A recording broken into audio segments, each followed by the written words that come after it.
The beginning of the nightmare was subtle, almost imperceptible. It began with the scent of candy, not the cheerful aroma of freshly baked chocolate or the crisp tang of jelly beans, but something cloying and wrong, a sweetness that clung to the air like decay. The scent wafted into the small town of Briar Glen weeks before Easter, subtle at first, then overpowering as the holiday approached. No one knew where the eggs came from. Children found them in strange, impossible places, tucked into tree knots high above the ground, balanced on frayed electrical wires, or nestled among the jagged edges of broken glass. They weren't the plastic treasures used in Easter hunts, or even dyed chicken eggs. These eggs were smooth, glossy, and slightly warm to the touch, with an almost organic sheen. When cracked open, they revealed strange candies, luminous pieces that seemed to shimmer with an inner light.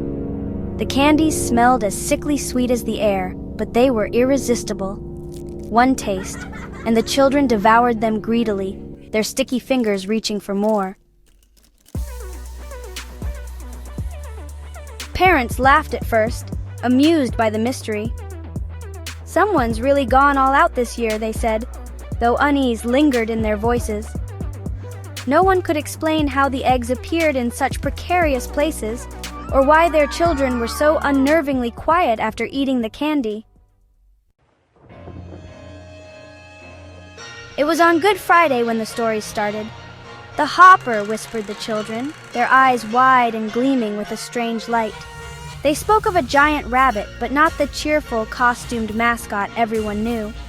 This creature was tall, unnaturally tall, with fur as white as bleached bone and antlers branching from its head like a grotesque crown.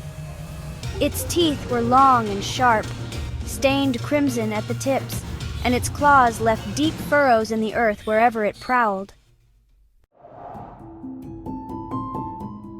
"It visits at night," one child murmured, staring unblinking at her parents. "It tells us to come and play. It says the eggs are for us." That night, the parents noticed other strange occurrences. Small, precise footprints appeared on ceilings, skittering in chaotic patterns. Doors creaked open despite being locked. Shadows moved against the walls, though no one was there to cast them. The disappearance and aftermath was something that shook our town to its core. It all started subtly, almost as if it were a bad dream, but quickly it became our horrifying reality. By Easter morning, everything escalated. The first child to vanish was Matthew Palmer, a bright-eyed boy of 7. His parents found his bed empty, the sheets tangled as though he had fought against something.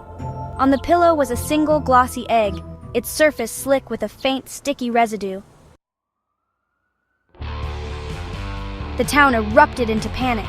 Search parties combed through the woods that bordered Briar Glen, but the only traces they found were claw marks on trees and strange trails of blood leading nowhere. As night fell, more children disappeared, each leaving behind a single egg. Those who remained were no longer themselves. They sat motionless in their homes, cradling the eggs they had collected.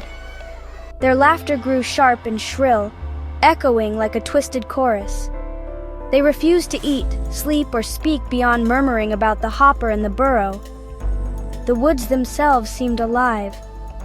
Shadows deepened unnaturally, and the trees seemed to shift, bending toward the town like skeletal fingers reaching for prey.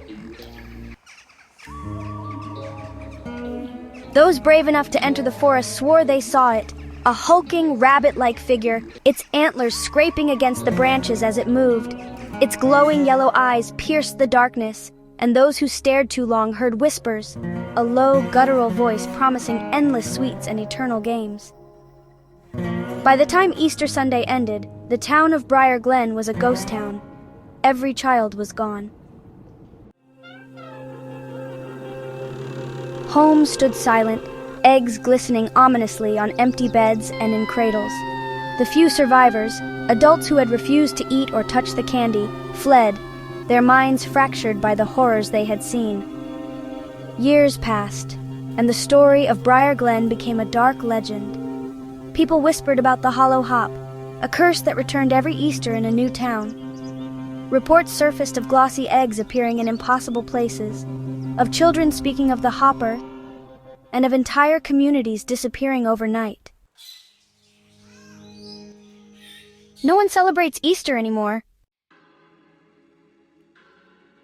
And yet every spring, the scent of candy returns, a sickly sweet promise that the hopper is still out there waiting.